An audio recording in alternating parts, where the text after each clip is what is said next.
안녕하세요. 영어 마음입니다. 지난 시간엔 한국인과 영어 원어민들이 요청의 이메일을 쓸 때 글을 전개하는 방식이 어떻게 다른지, 원어민들은 이메일의 각 단계마다 어떤 문장들을 쓰고, 받는 이와 나와의 친분, 사회적 지위에 따라 그 문장들이 어떻게 달라지는지 배웠는데요. 지난번 수업 내용 기억하시나요? 원어민들은 요청과 요청 배경 설명을 하고 나면 필수적으로 쓰는 부분이 바로 상대방이 내 요청을 수락하는 일이 좀 더 쉬워지도록 돕는 내용의 글이라고 말씀드렸어요. 이 지원 행동 부분에 나오는 내용은 이렇게 크게 세 가지예요. 상대방을 칭찬하며 네가 적임자다라는 메시지를 주는 내용, 요청의 부담을 덜기 위해 내가 구체적으로 어떤 걸 돕겠다는 내용, 요청을 수락한 상대가 받을 수 있는 보상에 대한 내용이에요. 그럼 이 각 부분은 또 어떤 표현이 쓰이는지 알아볼까요? 일단 나보다 직급이 높은 사람에게 요청을 할 땐 상대방의 경력과 남다른 관점을 내가 얼마나 높이 사는지에 대해 어필하는 게 좋겠죠. I believe your expertise and perspective could significantly benefit my project 혹은 my proposal 등이 올 수 있겠죠. 그리고 보통 시니어에게 부탁할 땐 어드바이스를 얻기 위함이니 이런 표현도 알아두세요. Your involvement could provide invaluable guidance 혹은 나의 존경심을 표현할 수도 있겠죠.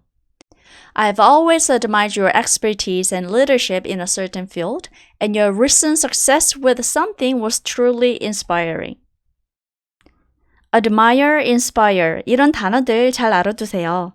반면에 나와 직급이 비슷하거나 낮은 이에게 부탁할 땐 그가 좋은 평판을 받고 있다는 사실을 언급하는 게 좋아요.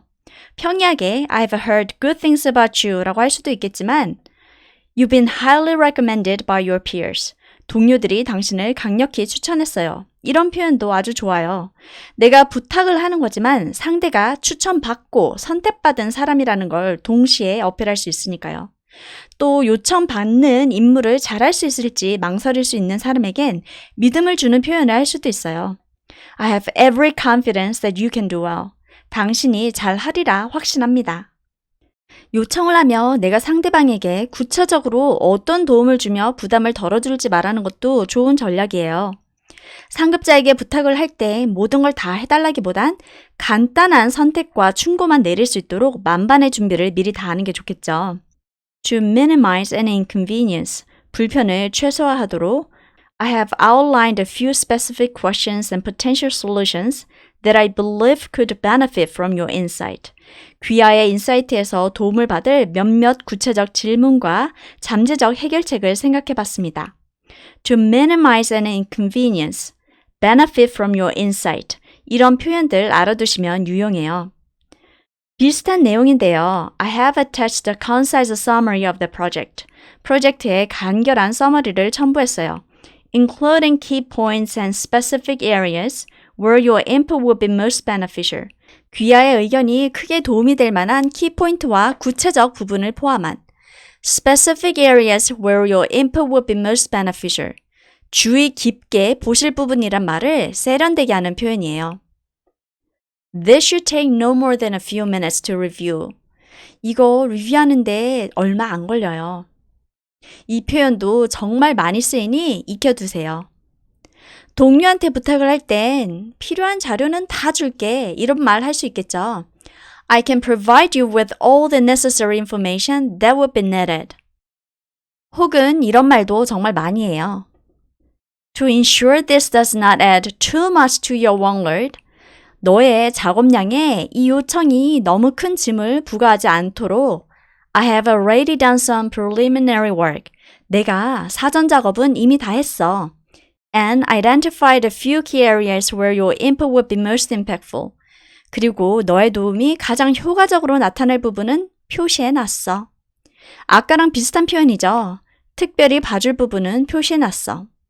이 말을 굉장히 세련되게 한 문장이에요. 요청을 수행하는데 구체적인 도움을 주는 건 아니지만 미래의 보상을 약속하는 방법도 있어요. 시니어에겐 감사의 표시로 뭐든 돕겠다는 말씀을 드릴 수도 있겠죠.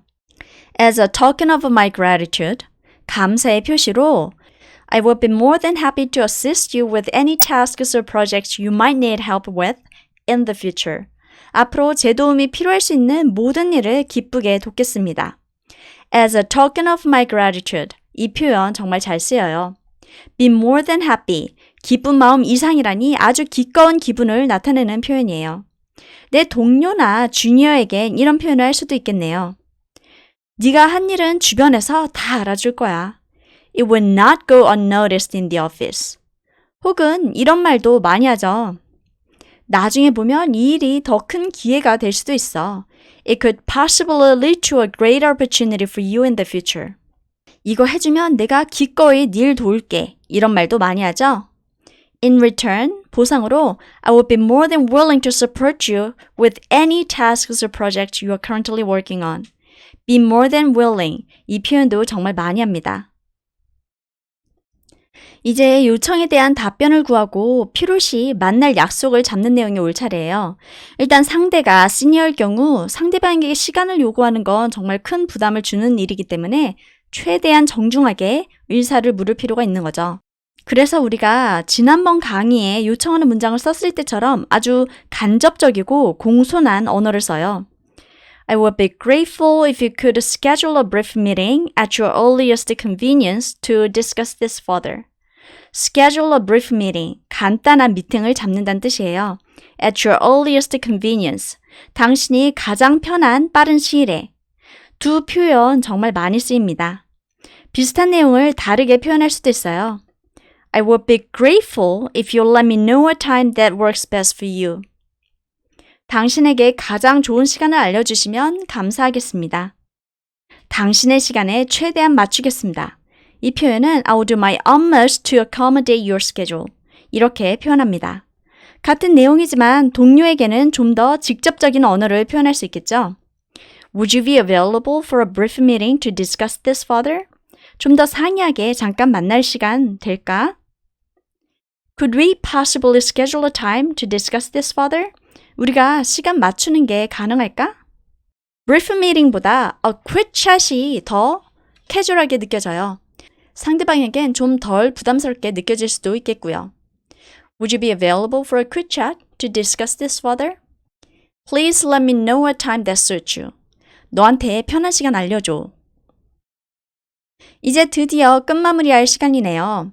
내 요청을 숙고해준 상대방에게 감사를 표하는 게 좋겠죠. Thank you for considering my request. 같이 일할 가능성 혹은 기회를 기대합니다. 이렇게 마무리할 수도 있겠고요. I look forward to the possibility 아니면 opportunity of working together. 같은 내용이라도 캐주얼하게 표현할 수도 있어요. Looking forward to catching up and hopefully collaborating 혹은 working together soon. catch up이라고 하면 만나서 얘기하는 걸 말해요. 그리고 이렇게 사인을 하고 메일을 마무리합니다. 오늘 강의를 마무리하기 전에 챗GPT를 사용해서 비즈니스 이메일 쓰는 법을 알려드릴게요. 여기다 그냥 비즈니스 이메일 써줘 라고 하면 여러분께 필요한 이메일이 뚝딱 나오는 건 아니에요. 제대로 된 질문이 있어야 제대로 된 답이 나오니까요. 자, 이제 여러분께 필요한 마법의 주문을 알려드릴게요. Write me a business email of a request. 이 자리에 이메일의 목적을 쓰시면 돼요. request, 요청일 수도 있고, inquiry, 문의일 수도 있고, complaint, 불만, response to complaint, 불만에 대한 응답 등이 올 수도 있겠죠. To somebody socially close and in an equal power position. 친분이 있고 나와 지위가 같은 사람에게, 혹은 socially distant and in a higher power position. 친분이 없고 나보다 더 높은 지위에 있는 사람에게 등 이렇게 받는 이와 나와의 관계를 정확히 명시해줘야지 이런 적합하고 읽는 이의 마음을 움직이는 이메일을 쓸 수 있어요. 오늘의 영상이 여러분께 많은 도움이 됐길 바라며 우리는 다음에 또 만나요.